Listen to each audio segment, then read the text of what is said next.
pour moi, le racket et le harcèlement étaient tellement forts que pour moi, mourir c'était la seule solution. C'était le paradis. J'allais retrouver mon grand-père, et plus tard, je savais que j'allais retrouver toute ma famille.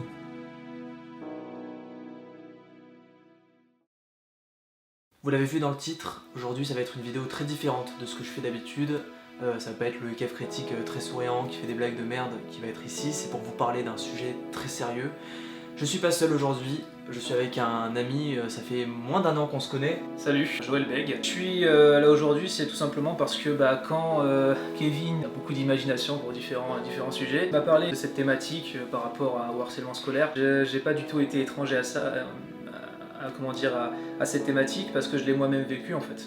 Et ça s'est déclenché par rapport à, Ouais, je te laisse dire. Par rapport au film événement qui a été diffusé sur TF1 il y a moins d'1 semaine sur la vie de Jonathan Destin, le jour où j'ai brûlé mon cœur, voilà. Ouais. C'était un film déclencheur, il faut absolument que j'en parle sur ma chaîne. J'ai la chance d'avoir une certaine communauté, des jeunes me suivent, donc vous êtes aussi soit victime pour certains, pour la plupart, soit directement passif. Vous pouvez avoir vu déjà des choses comme ça dans les cours de récréation, il fallait que j'en parle. C'est aussi, je pense, le devoir des influenceurs, si on nous appelle comme ça, influencer. Je préfère vous influencer dans la bonne voie que dans la mauvaise ou dans des trucs ridicules. C'est pour ça aussi que j'avais passé un appel sur Instagram.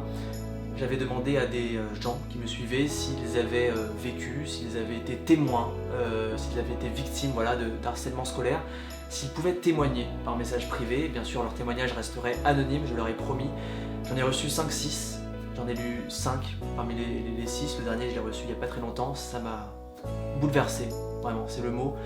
Joël ne les connaît pas du tout. Non, mais justement, Kevin m'a dit tu vas les découvrir en même temps.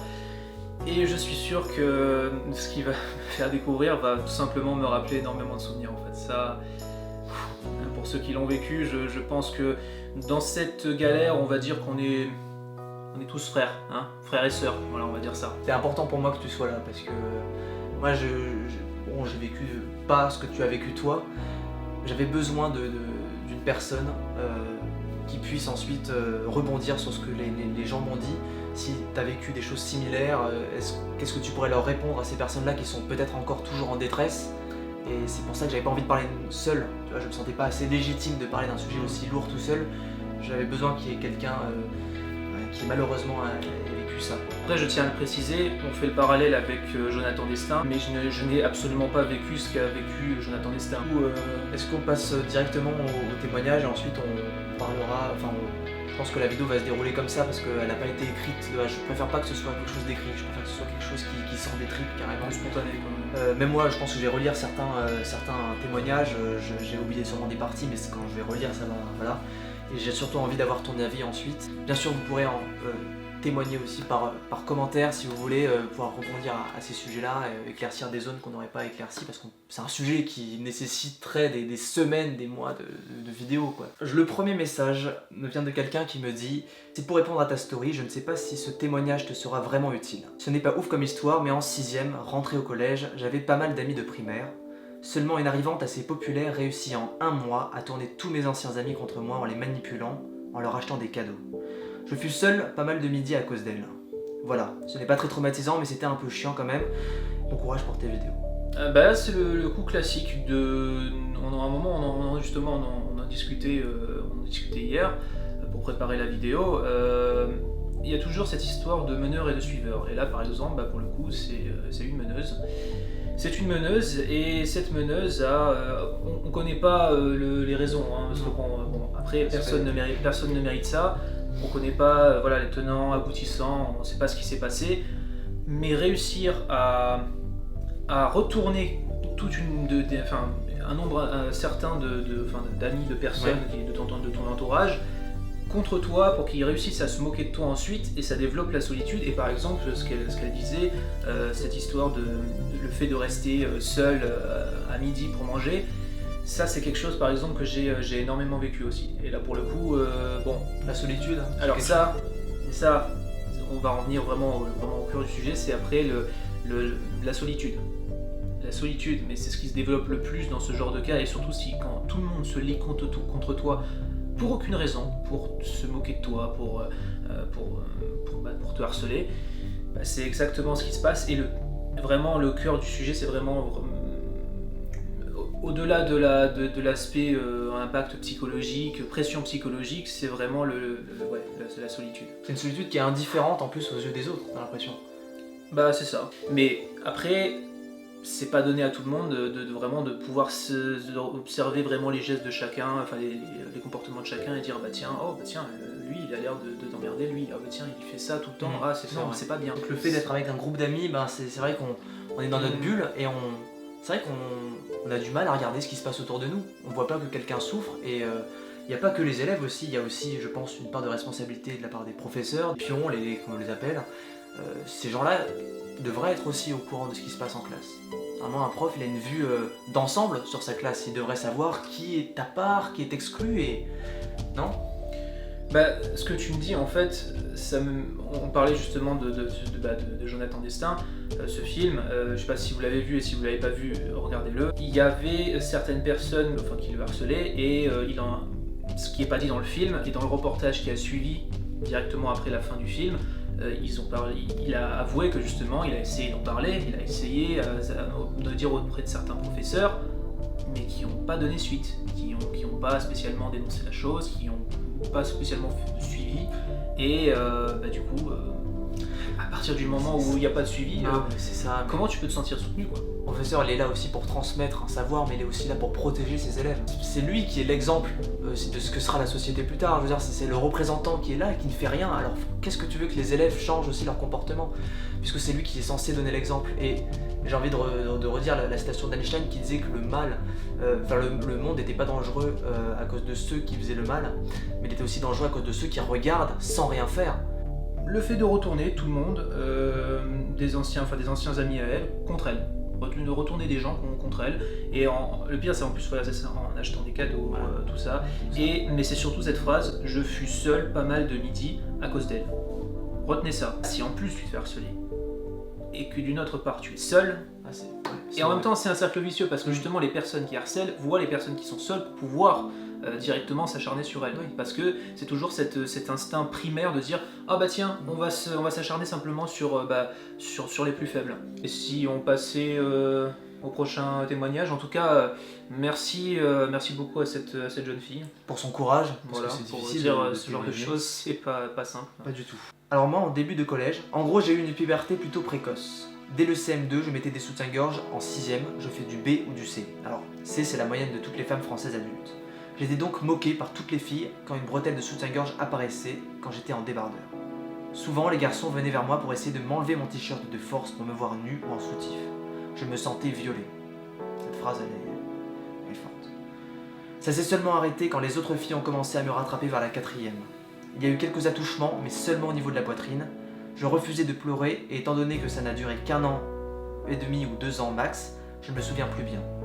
J'ai pris du recul et pris sur moi. Ça me fait rire de voir comment mes seins étaient des motifs de moquerie pour maintenant être un atout nécessaire auprès des hommes. Ce qui est dingue, c'est que je n'ai jamais eu des seins normalement gros, mais j'étais en avance sur les autres, alors rien que ça, c'est un motif pour se faire harceler. Enfin, la phrase, quand j'ai lu la phrase, je me sentais violé, je me suis dit, mais attends, dans les écoles de France, dans nos écoles, là où je sais pas, où ma sœur va, où des jeunes vont... En soi, ça m'étonne même pas d'entendre ce genre de choses, parce que des personnes qui n'ont aucun respect pour autrui, il y en a à tout âge, mais alors pour le coup, on pourrait trouver des raisons, on va dire vraiment diverses pour ce genre de comportement, mais là en l'occurrence, c'est vraiment extrêmement violent, et je sais pas si elle l'a précisé, cette jeune fille aussi, est-ce qu'elle a précisé que, là elle l'a pas spécialement dit, mais là, pour le coup, elle a simplement précisé les faits.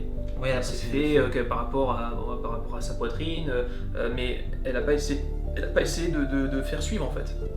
Elle n'a pas essayé de faire suivre, elle n'a pas essayé de dire les choses. Parce que pour elle, c'était peut-être pas un motif suffisamment grave. Ou alors peut-être qu'elle ne savait pas que la limite du harcèlement sexuel, là c'est du harcèlement. Là, alors, je veux dire, en plus à ce moment-là, on était encore, je sais pas vu que c'est anonyme, on sait pas, non, on sait pas. Elle était en 6ème, 5ème, donc en 6ème, 5ème, on a quel âge ? On a 11 ans, 12 ans ? peu Waouh, près, je attends, pense. mais 11 ans, 12 ans, mais je sais pas si en plus t'imagines, mais à ce moment-là, qu'en plus on puisse se permettre de venir, mais déjà quand t'as pas la maturité, mais que enfin, des garçons en l'occurrence, j'imagine que c'est que des garçons dont elle parle. Oui, oui, c'est voilà. que des garçons. Que des garçons qui se permettent de venir pour pouvoir lever ton t-shirt et enfin, la mettre, la foutre à Me poil. voir nu, La ou voir en nue. soutif, je me sentais vieux. Alors les gars, je sais pas comment ça se passe, mais si à un moment, un jour, tu t'es dit, bah tiens, enfin déjà à cet âge-là, tu peux avoir de la curiosité, tout ça, mais à quel moment tu peux avoir l'idée de commettre une agression? Et là, par exemple, ce genre de personnes qui le font, qui le refont, j'imagine que voilà, pour le coup, c'est ce qu'on appelle pour le coup, c'est ça, un harcèlement. Eh ben, vous imaginez quand même la chose, c'est-à-dire que la personne se sent déjà suffisamment mal et en plus des personnes se permettent de venir, de toucher, de dire Ouais. ah ça t'es comme ça, ah ouais, Ouais. oh là là t'as vu C'est comment vrai. et en plus j'imagine qu'il doit y avoir les commentaires qui vont derrière. Oui. Waouh. Et on parlait justement du film Jonathan Destin, bah, il y a exactement une des scènes dans le film qui parle de ça. Une fille qui a l'air un peu naïve d'un garçon qui vient la voir pour lui dire ah, je te plais et tout. Et à un moment, bah, ce qu'il fait, c'est que il lui lève, c'est ça, exactement, Oui, c'est exactement c'est ça. vrai, ouais. Il le soulève son fait une son photo. t-shirt, il fait une photo et après il se barre en lui traitant de salope. Bon après là je crois que c'était au lycée, c'est ça. Ouais, c'était au lycée. Oui. Donc au lycée, mais alors imaginez au collège. Il y a un truc dont tu voulais parler, c'était l'effet de groupe. C'est exactement ça, l'effet de groupe, ça, j'en ai vaguement parlé tout à l'heure. Enfin, t'as différents types de personnes entre autres. T'as le meneur et t'as le suiveur. Et après t'as encore une autre catégorie en dessous qu'on appelle le suiveur passif. Et donc justement dans les suiveurs, t'as les suiveurs actifs et les suiveurs passifs. Les meneurs, c'est simplement ceux qui vont mener, qui sont la tête pensante, si on peut dire ça comme ça, la tête pensante du harcèlement, qui vont être à l'origine de ce qui se passe. Les suiveurs, c'est simplement des personnes qui vont acquiescer le fait, qui vont accepter le fait qu'on harcèle une personne. Et justement dans cette catégorie des suiveurs, il y a les suiveurs actifs, c'est ceux qui pour le coup vont participer activement à cette chose. Et même encore dans les suiveurs actifs, tu as deux catégories. Tu as les suiveurs actifs qui sont, on va dire, qui acquiescent volontairement, Ouais. et après tu as ceux qui subissent. Dans les meneurs, tu vas avoir la personne qui va avoir l'idée de la chose, et tu vas avoir deux personnes à côté ou trois personnes qui vont être une sorte de bande de potes, des abrutis, et une bande de potes. Et ensuite, derrière eux, derrière on va dire ce noyau, là. voilà, ce noyau, il y a les personnes justement autour, c'est les suiveurs. Les suiveurs qui pour le coup vont participer d'eux-mêmes à ce harcèlement à un moment ou à un autre, comme ça, eux-mêmes ils vont y aller de leurs petits commentaires. Oh bah tiens, on va dire que oh bah lui il est gros, voilà, oh bah tiens, la personne qui est au centre de tout va dire bah tiens, lui il est gros donc oh gros lard, machin, voilà, oh bah on va lui faire du harcèlement, oh bah tiens il a son casier, oh bah tiens on va lui défoncer son casier, oh tiens c'est Exactement ça. on va lui envoyer des messages par l'ordi. Ouais, non, c'est ça, t'as raison. Le meneur va publier une photo, etc. Et ensuite, les suiveurs, eux, vont la partager. C'est eux aussi qui vont alimenter, en fait, cet harcèlement scolaire. C'est comme une sorte de molécule. Il y a l'atome et il y a les électrons qui tournent autour, les électrons libres. C'est exactement ça. pareil. Et ces gens-là aussi, ils accentuent encore plus la souffrance de l'autre. Ouais, C'est vrai que c'est la première chose, c'est remarquer déjà qu'il y a quelqu'un qui souffre. Ça, c'est déjà un grand pas. Parce que déjà, il y en a qui le remarquent même pas.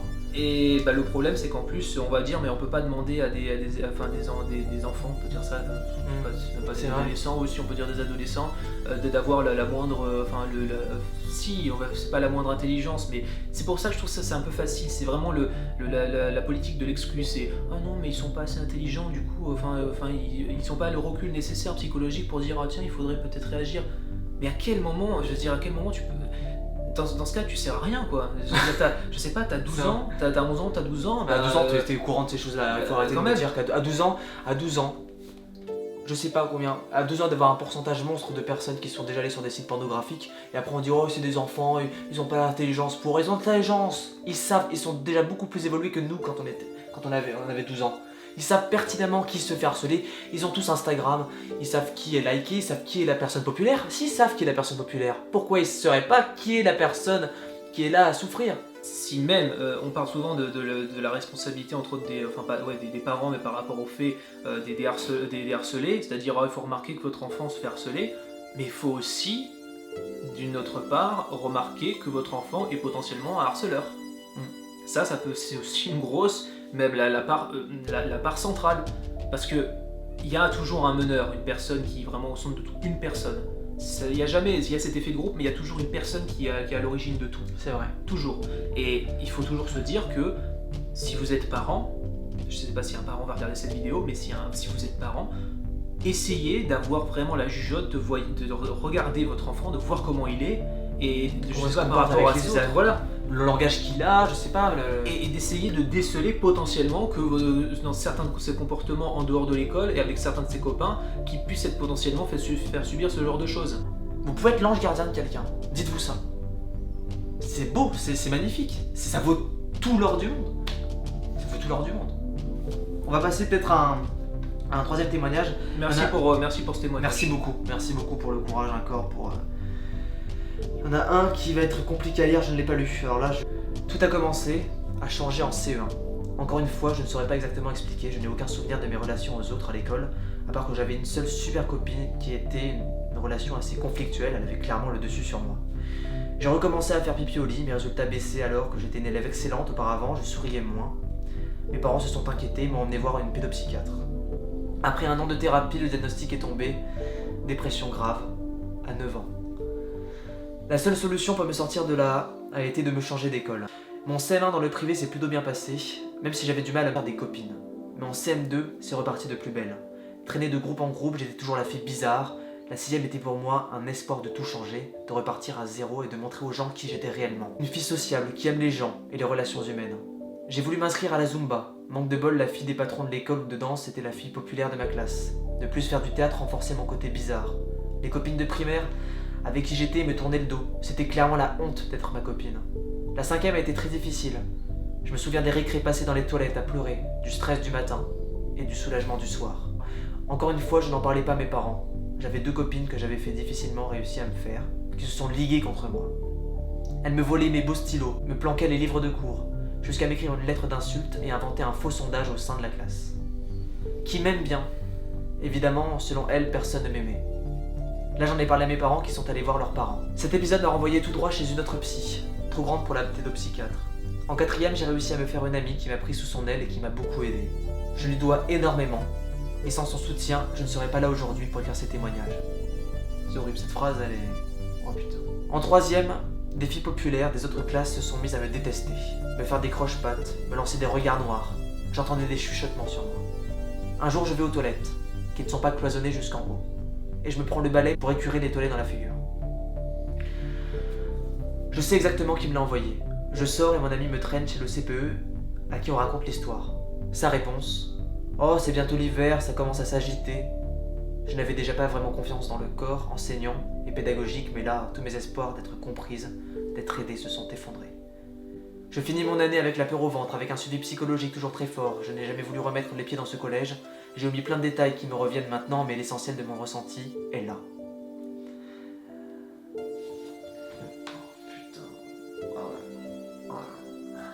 Non mais la phrase je serais pas là pour te raconter tout ça si mon ami n'était pas venu, ça a été ton ange gardien.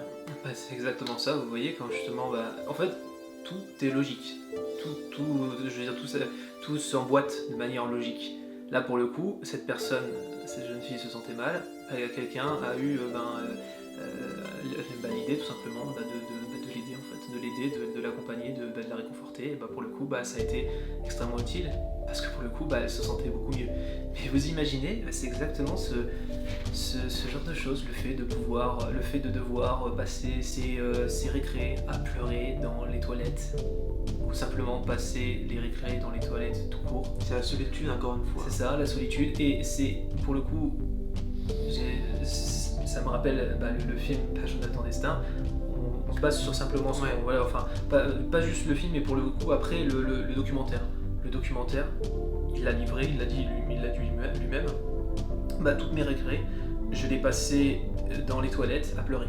Et vous imaginez un petit peu la chose, c'est-à-dire que des enfants qui viennent à l'école pour pouvoir s'instruire, pour pouvoir simplement avoir un avenir et vivre simplement une enfance normale, avoir des copains, sont obligés d'aller se cacher dans les toilettes pour pouvoir éviter de se faire moquer parce qu'une bande de sacs à merde l'a désigné comme personne à harceler. Est-ce que vous imaginez la chose? Je sais pas comment on peut juste imaginer qu'une personne va passer toutes ces récrés dans les toilettes, quoi. Et surtout des petits comportements comme ça, du genre balancer la brosse à récurer les chiottes dans la figure, ou alors voler des choses, voler des stylos, cacher les bouquins ensuite pour que l'autre se fasse engueuler par le prof. Enfin, c'est ça. que des gestes mesquins. L'école, ça peut être pour certains la meilleure expérience de leur vie parce qu'ils vont avoir des potes, ils vont faire des super choses, ils vont garder des super bons souvenirs, tout ça, des soirées, et la découverte de plein de choses de la vie. Et pour d'autres, c'est simplement un supplice, c'est une horreur, c'est une mauvaise étape à passer dans leur vie. C'est un enfer à vivre. La phrase qui m'a le plus choqué, il y a tellement de phrases qui ont été choquantes, chaque mot est choquant, chaque mot est douloureux, mais ce passage-là, après 1 an de thérapie, le diagnostic est tombé, dépression grave, point, à 9 ans. Dépression, 9 ans. Il n'a rien à dire en plus, tout est là. Eh bien, en tout cas, merci beaucoup. Merci beaucoup. Pour ce témoignage, je vais te Glaçant. dire, déjà témoignage glaçant, et cette expérience, je vais te dire, m'a pour le coup directement touché et ému, parce que certaines des choses que tu as vécues, je les ai vécues aussi. Donc, comme je disais tout à l'heure, voilà, courage. Voilà. Donc, on passe un autre témoignage qui est un peu plus témoignage. court. J'ai été harcelé toute ma primaire ainsi qu'une partie de mon collège. C'était des réflexions du style « Pourquoi tu existes ? Pourquoi tu es sur Terre ? De toute façon, personne ne t'aime, même tes parents ne t'aiment pas. » Toujours des remarques sur mon visage « Tu es moche, tu as plein de grains de beauté, etc. » C'était toujours un groupe de personnes qui étaient là pour me le faire comprendre. Et malheureusement, c'est à l'âge bête. Personne ne s'en rendait compte. Une fois, je me suis retrouvé retenu et frappé par les cheveux. Alors, retenu par les cheveux et frappé. Seulement à cette époque, mes parents prenaient ça comme des histoires de cours de récréation. J'ai été beaucoup de fois mise dans des histoires qui ne me concernaient pas. Alors j'aimerais juste que les gens se rendent compte que notre rapport à l'autre n'est plus le même. Une peur constante de l'abandon, une difficulté à aimer et à faire confiance. Donc là, elle parle des conséquences dans le futur. C'est important, une peur constante de l'abandon, donc la solitude qui revient encore, une difficulté à aimer et faire confiance, qui sont des conséquences de l'harcèlement. C'était des remarques, souvent ce sont physiques, sur ces grains de beauté, les pires remarques qui existent. Pourquoi tu existes? Même tes parents ne t'aiment pas, et comme elle a dit, c'est l'âge bête où, quand on entend ça tout le temps, on finit par croire. C'est ce que Jonathan Destin a dit ça dans le documentaire qui lui était destiné. Il disait, à la fin, je pensais qu'ils avaient raison, que je servais à rien, et du coup, j'avais aucune autre solution que de me supprimer.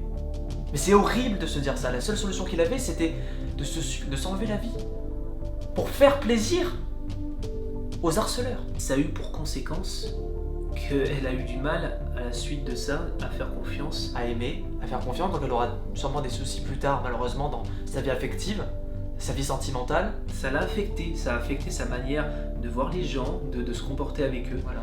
Et ça aurait pu ne pas être ça aurait pu être une personne totalement différente, ça aurait pu... et même moi, par exemple, c'est pas pour te ramener à moi dans ce cas-là, mais je me sens directement concerné par ça. Ouais.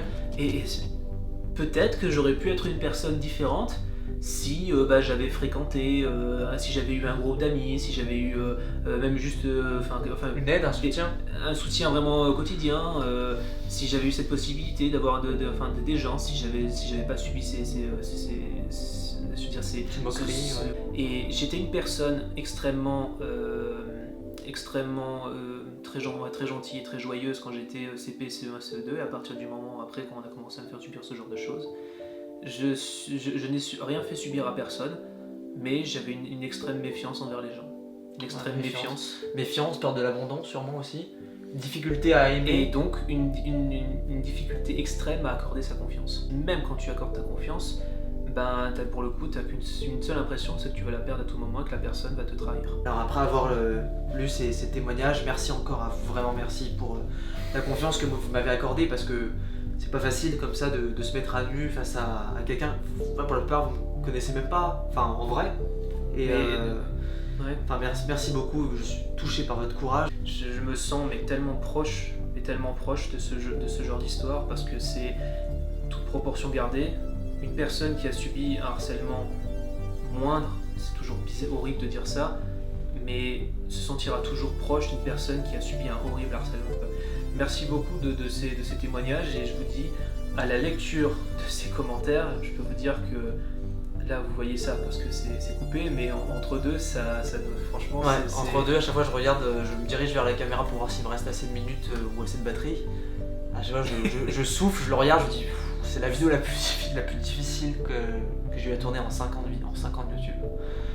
En 5 Surtout, ans. mais c'est surtout parce que derrière ces commentaires, c'est des humains, c'est des gens, c'est des vraies personnes qui ont vécu des vraies choses. C'est pas un scénario, c'est pas un film, c'est la réalité. Et du coup, j'avais envie de terminer avec ma propre expérience en fait. C'était assez compliqué quand j'étais vraiment tout petit, en primaire. J'ai beaucoup, avant ça, même de base en maternelle. La maternelle, ça n'a pas vraiment compté parce que pour le coup, c'était assez, comme on disait tout à l'heure, c'était assez innocent.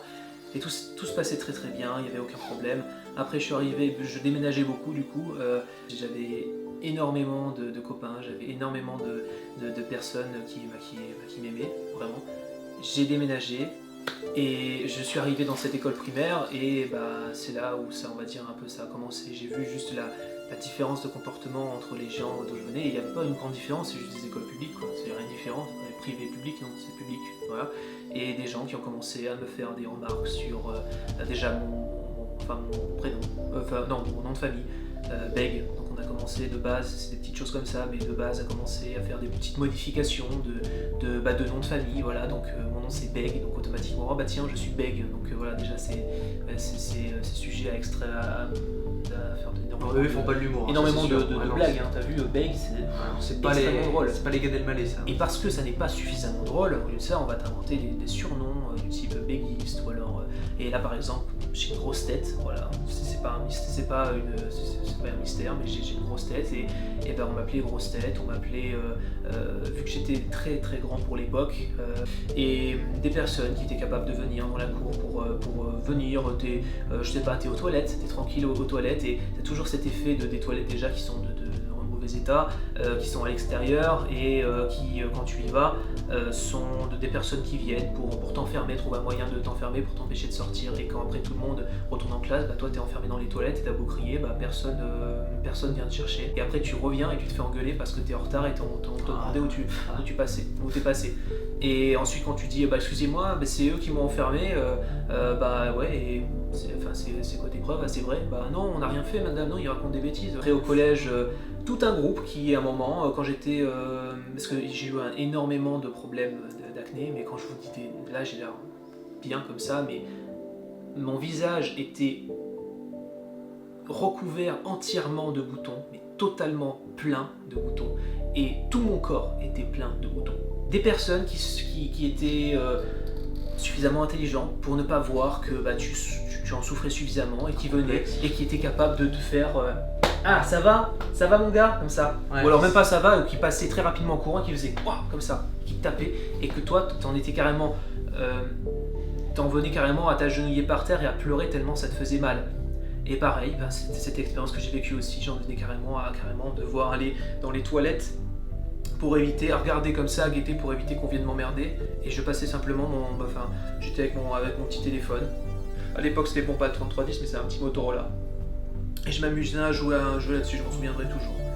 Après, c'est typiquement ce genre de façon de se comporter, des personnes qui te font des remarques encore sur ton physique, sur tes boutons, le fait que même d'autres filles qui font ce genre d'effet de groupe, mais t'es dégueulasse, oh là là, ou alors par exemple tu vas t'approcher de ce genre de personnes, et tout le monde va être là, mais t'approches pas, comme ça, ce type de comportement. Et Joël, mais non, mais il est dégueulasse, regarde ses cheveux gras, putain, mais alors lui, je sais même pas ce qu'il fout ici, non mais t'approches pas, t'es dégueulasse. Imaginez ça a l'air d'être des choses tout à fait peut-être banales, mais imaginez ça appliqué sur tout un groupe de personnes qui s'élèvent en général dans une classe, on a à peu près 30 ou 35, et imaginez ça sur au moins une vingtaine, une trentaine de personnes qui plus ou moins font ce type de remarques. Quotidiennement, je parie. Quotidiennement, évidemment. Et ensuite, quand tu es en sport, qui te traitent de. qui arrêtent pas de t'emmerder, qui te font tomber, qui te font encore des remarques. Ou alors, par exemple, des personnes qui ont été en. Alors là, ça devient à ce moment-là, ça devient dangereux. Je m'en souviendrai toujours aussi quand j'étais en escalade. Une personne qui me tenait, une personne qui totalement lambda, hein, je n'avais pas spécialement de relation avec elle, et cette personne me tenait, une personne est venue, elle a poussé, et moi j'en suis venu carrément à un moment à tomber parce que la personne a dû un petit peu lâcher. Après, voilà, c'est typiquement ce genre de choses, et au moins j'ai eu un moment ma petite vengeance, parce qu'on en revient toujours à ça, j'ai eu ma vengeance ou un moment, plein de personnes me faisaient chier, ils sont tous venus, ils m'insultaient parce que j'avais à un moment dit à un type qui ressemblait à... J'ai osé me défendre, et j'avais dit à une personne qui ressemblait à rien, ils sont tous venus, mais tu te prends pour qui de lui parler comme ça? Et j'ai dénoncé ça. L'hôpital qui est sous la charité. C'est ça, j'ai dénoncé ça, on était en cours de sport, et ben eux, ils ont été condamnés à venir tous, un par un, me faire des excuses. Donc, ça se passe pas toujours comme ça, mais moi à un moment j'ai eu ma petite vengeance. En tout cas, merci Joël pour ce témoignage touchant. N'hésitez pas à le suivre sur son Instagram, il fait souvent des stories qui nous font rire parce que tu as un humour à moi, moi je kiffe ton humour. D'ailleurs, je t'avais proposé si tu voulais aussi écrire avec moi certains sketchs, etc. Parce que je sais qu'on peut se compléter sur certains points. Ça me fait extrêmement plaisir de participer à cette vidéo parce que je me suis directement senti concerné par ce sujet, et je sentais que les témoignages, il m'en parlait depuis hier, et en même temps j'avais qu'une seule hâte et en même temps aucune envie de lire ses commentaires, mais on a dû le faire et c'était extrêmement dur. On a beaucoup plus de similitudes que de différences. Ça c'était voilà, la conclusion toute jolie, tout bien. Merci beaucoup Kevin. Merci. Super. Merci à vous. Je vous aime vraiment. Je vous aime. Je t'aime aussi Joël. Je t'aime Kevin, je t'aime.